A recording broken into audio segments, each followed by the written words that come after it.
Hello. Today we're going to talk about a Carcano rifle that's been made up to look exactly like the rifle that Oswald allegedly used to shoot Kennedy in 1963 in Texas. This is a M38 Carcano 6.5mm rifle that I bought off a guy in Pennsylvania. It's got mounted to it a Ordnance Optics Incorporated 4x18 scope. This is the exact one that Oswald had as well, same mount, same screws. Basically the entire rifle is as Oswald would have used his, except maybe without the sling, which I don't believe was a true rifle sling. It was like an M7 or M9 shoulder holster, jury rigged. It's a standard Mauser-like action with two locking bolts in here and a safety backup, I suppose, with the handle against the rear of the split receiver here. It's got a non-graduated sight that's set for 200 meters, and it's got a portion of exposed barrel up here, and what might be birch or walnut, European walnut stock.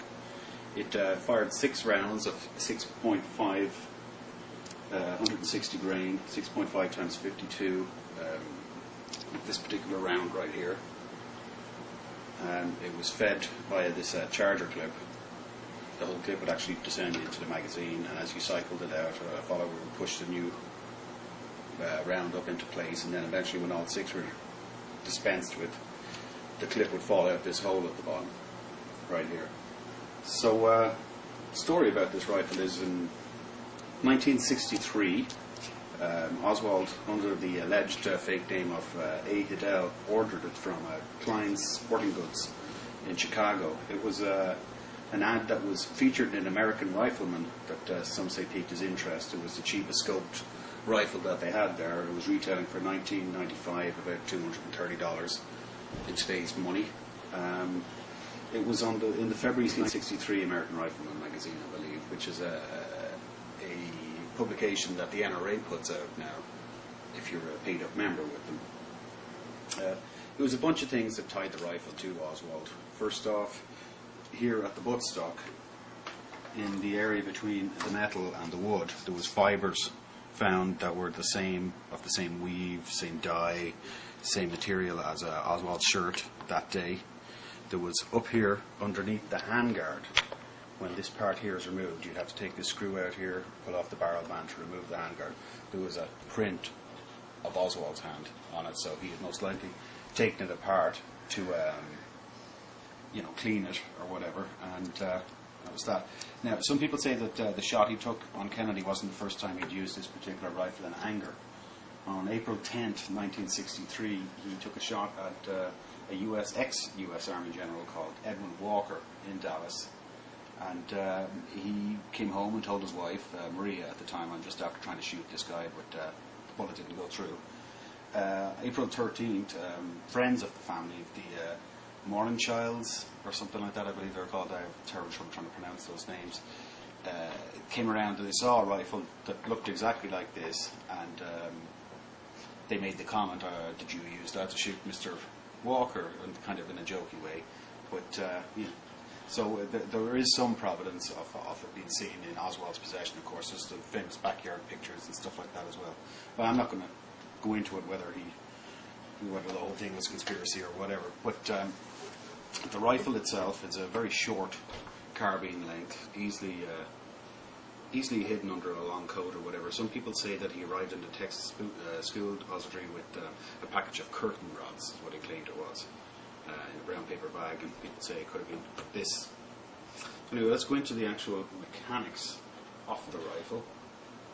It's as I said, a bolt-action Mauser style, so you cock it there as you open it, and you're pulling it back like that. Let's pull out the bolt and have a quick look at it.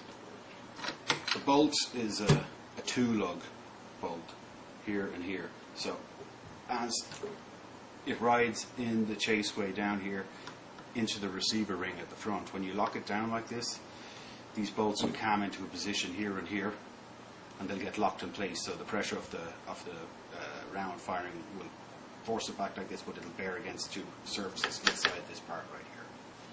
The rifle I put together using the original parts that Kleins would have had. The screws I found that actually came into the action right in here, the screws that I had to drill through, I had to drill and tap holes here in the receiver. They came in ever so slightly, and I found that it interrupted the travel of the bolt. This the lug back in here would hit against them and be hard, and yet be very forceful with how you actually cycle it. It took some grinding down of Dremel to actually get them flush with the receiver so that it would actually travel in nice and good. I don't know if that was the case with Oswald's rifle, whether they used the same depth of screws or length of screws, or whether they were filed down after the fact, if any of them came in. But it was a hard rifle to cycle. It still is pretty tough. It's not as slick as a Mauser or an Enfield or anything like that.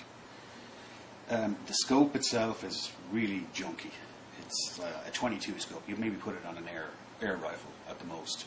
The mount is really thin hot metal, easily bent. So the FBI, when they ran their tests, said that the particular mount was off and the scope was off as a result. And they couldn't actually get it printed on paper when they did their test firing. Now, Oswald allegedly dropped the rifle after he took his shots and ran down the stairs. There was a scrape found on the scope, which was indicative of a drop, and they wonder if maybe that was actually what was the reason why the scope was so off when they tried to do their test firing. Either way, it was a pretty easy shot. I think one shot was at 55 yards, the other was at 77 yards, which with even open sights, even a crappy notch sight and a front blade sight like this would be very doable for the average sportsman. People with limited experience with a rifle could pull it off. This particular rifle was used by Jesse Ventura for his new conspiracy theory show. They wanted to see if they could get the same 3 shots off that Oswald got off in 8.1 seconds. I won't go into what he did and spoil exactly what they have coming up. But Jesse was very cagey about this particular rifle and thought it was a real junky piece of crap. And he came to respect it a bit more, I think, towards the end of the filming. Now, let's talk about the actual way that this would have been fed. These are dummy rounds that I made up. These are not live rounds. Let me just double check. Yes, they're dummy rounds, no primers.